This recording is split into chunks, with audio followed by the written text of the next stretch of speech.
Welcome to care for studies.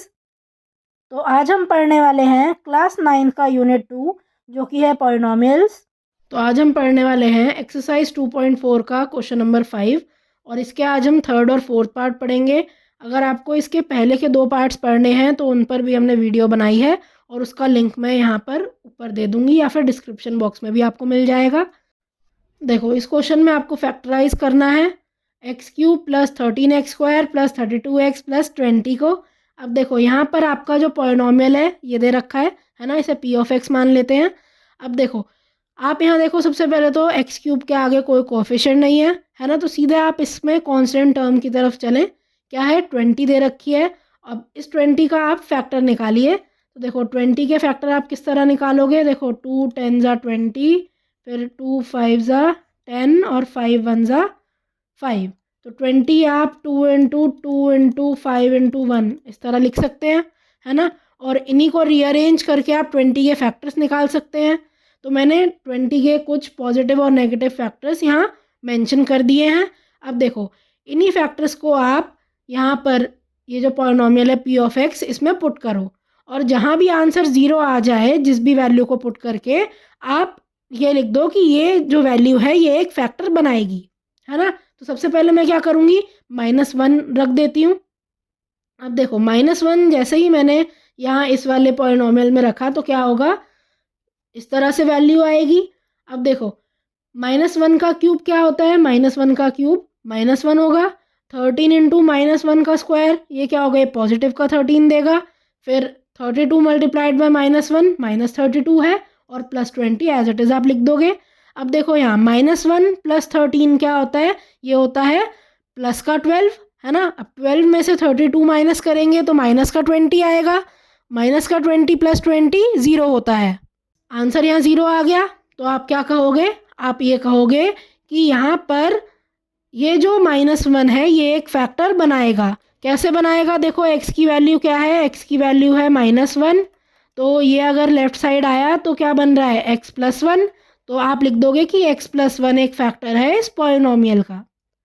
अब इसके बाद आपको एक फैक्टर और निकालना होगा, है ना। तो सेकंड फैक्टर निकालने के लिए आप p ऑफ x को x प्लस 1 से डिवाइड कर दो। अब डिवाइड देखो, डिवाइड करने के लिए आप इस तरह से लिखोगे, p ऑफ x लिख दोगे आप यहाँ पर और x प्लस 1 लिख दोगे यहाँ पर। अब देखो आपको क्या करना है, आपको x को क्या बनाना है, x³ अगर बनाना है तो क्वोशंट में क्या आएगा, x को आप किससे मल्टीप्लाई करोगे, आप x को मल्टीप्लाई कर दोगे x² के साथ, है ना। x² के साथ मल्टीप्लाई कर दोगे तो x² मल्टीप्लाइड बाय x क्या देता है, x³, है ना, यही देता है। अब देखो तो यहाँ मैंने लिख दिया क्या, x²। इसके बाद यहाँ लिखो x³। अब x² और +1 इन्हें भी आपको मल्टीप्लाई करना होगा, तो ये क्या आ गया, प्लस का x²। नेक्स्ट स्टेप होता है सब्ट्रैक्शन का, जिसके लिए हमें साइन चेंज करने पड़ते हैं। तो इसका साइन माइनस का कर दिया और यहाँ भी माइनस का साइन लगा दिया, ठीक है ना। तो अब नेक्स्ट क्या आ जाएगा, देखो ये पूरा कैंसिल हो गया। 13x² माइनस x² क्या आ गया, 12x²। और अब ये ऊपर से आप प्लस का 32x नीचे कॉपी कर लो। अब आपको क्या करना है, आपको x को 12x² के इक्वल बनाना है ना। तो आपको x को किससे मल्टीप्लाई करना पड़ेगा, आपको x को 12x के साथ मल्टीप्लाई करना पड़ेगा। तो नेक्स्ट जो क्वेश्चन आ गया वो क्या है, प्लस का 12x।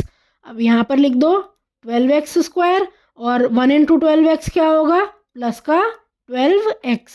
अब नेक्स्ट स्टेप होता है साइन चेंज, मतलब आपको सब्ट्रैक्शन करना है जिसके लिए साइन चेंज करने पड़ेंगे आपको। तो मैंने यहाँ दोनों तरफ नेगेटिव लगा लिया, है ना, साइन चेंज कर लिया।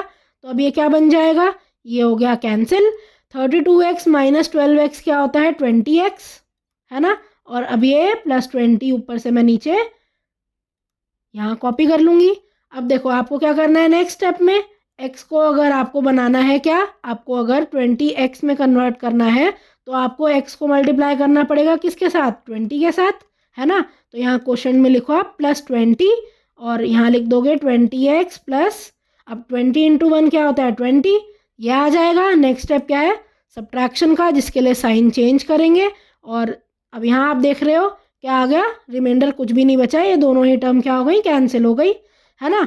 अब देखो ये जो आपके पास पॉलिनोमियल था p ऑफ x, इसको आपने इस तरह से डिवाइड कर दिया।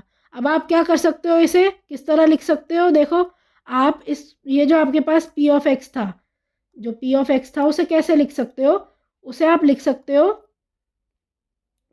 देखो उसे x प्लस 1 मल्टीप्लाइड बाय जो क्वोशंट है,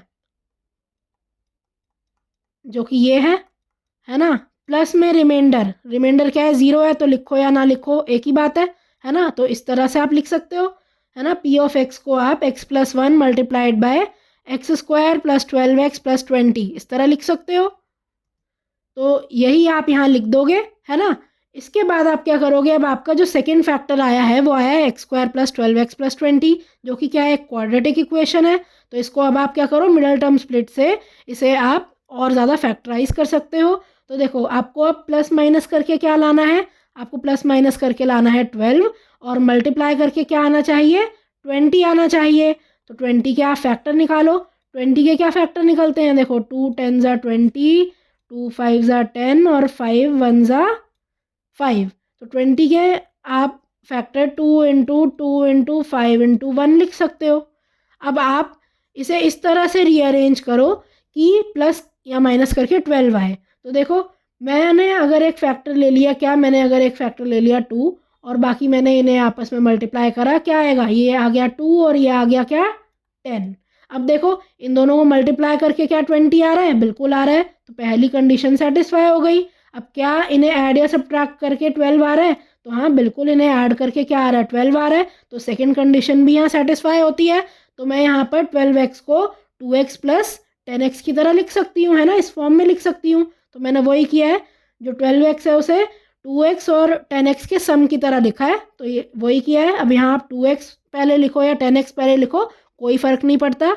अब क्या करो आप, आपके पास जो दो टर्म है उसमें आप सबसे पहले इन दो टर्म्स में से x कॉमन निकाल लो। अब x अगर इनमें से कॉमन आएगा तो क्या आ जाएगा, यहाँ देखो कुछ इस तरह से x प्लस 10 अंदर बचेगा। अब इन दो टर्म्स में से अगर आप 2 कॉमन निकालो तो यहाँ क्या बचेगा, x प्लस 10 बचेगा। ओवरऑल आप देख सकते हो x प्लस 10 कॉमन है, इसे आप कॉमन निकालो, क्या बचेगा, एक फैक्टर x प्लस 2 भी आ जाएगा। तो इस तरह से आप इसके 3 फैक्टर निकाल सकते हो, एक है x प्लस 1, एक है x प्लस 10 और एक है x प्लस 2। तो लास्ट में आप यही लिख दोगे। नेक्स्ट पार्ट देखिए, 2y³ plus y square minus 2y minus 1। आप चाहो तो आप इसे जैसे मैंने बाकी करवाए हैं इससे पहले के पार्ट्स, आप उस तरह भी कर सकते हो, पर वो बहुत लेंदी पड़ेगा। ये देखो ये वाला जो क्वेश्चन है ये सिंपली कॉमन निकाल के भी आप कर सकते हो, बहुत आसानी से सॉल्व हो जाएगा। देखो आप अगर स्टार्टिंग की दो टर्म्स देखो, इसमें वाई स्क्वायर कॉमन आ रहा है, तो मैं वाई स्क्वायर कॉमन निकाल के इसे 2y प्लस 1 लिख दूंगी। और यहाँ देखो इन दोनों में से -1 कॉमन आ रहा है, -1 कॉमन निकालते ही 2y प्लस 1 यहाँ भी आ जाता है। तो ये दोनों जो टर्म्स हैं यहाँ कॉमन है ना, इसे बाहर निकालो, क्या बचेगा, वाई स्क्वायर माइनस 1 बचेगा। तो ये दो फैक्टर आ गए। अब वाई स्क्वायर माइनस 1 को आप और ज़्यादा स्प्लिट कर सकते हो, कैसे, देखो वाई स्क्वायर माइनस 1 ये किस फॉर्म में है, ये इसे आप वाई स्क्वायर माइनस 1 स्क्वायर भी लिख सकते हो, है ना। तो ये किसकी तरह हो गया, ये अगर आप देखो तो ये एक आइडेंटिटी है ए स्क्वायर माइनस बी स्क्वायर, उसके जैसा है ये। तो ये इसे मैं a प्लस बी और a माइनस बी की तरह लिख सकती हूँ, है ना। इसीलिए अब ये जो वाई स्क्वायर माइनस 1 स्क्वायर है, इसमें आप ये आइडेंटिटी यूज़ करो और इसे आप y प्लस 1 और y माइनस 1 की तरह भी लिख सकते हो, है ना। तो मैंने यहाँ यही किया है, और यहाँ जैसे ही आपने आइडेंटिटी ये वाली पुट करी, ये y प्लस 1 y माइनस 1 और इसमें कन्वर्ट हो गया, और यहाँ 3 फैक्टर बन गए। इस तरह से आप इसे फैक्टराइज करके इसके 3 फैक्टर निकाल सकते हो। So thank you for watching. आज की क्लास के लिए बस इतना ही। अगर आपको ये वीडियो पसंद आई हो तो इसे लाइक करें, इसे शेयर करें और हमारे चैनल को सब्सक्राइब करें and hit the bell icon, जिससे हम जब भी एक नई वीडियो डालें तो उसका नोटिफिकेशन आप तक सबसे पहले पहुंचे। Thank you. आप अपने डाउट्स, सजेशंस और आपको जिस भी टॉपिक पर वीडियो चाहिए हमें कमेंट करके बताएं।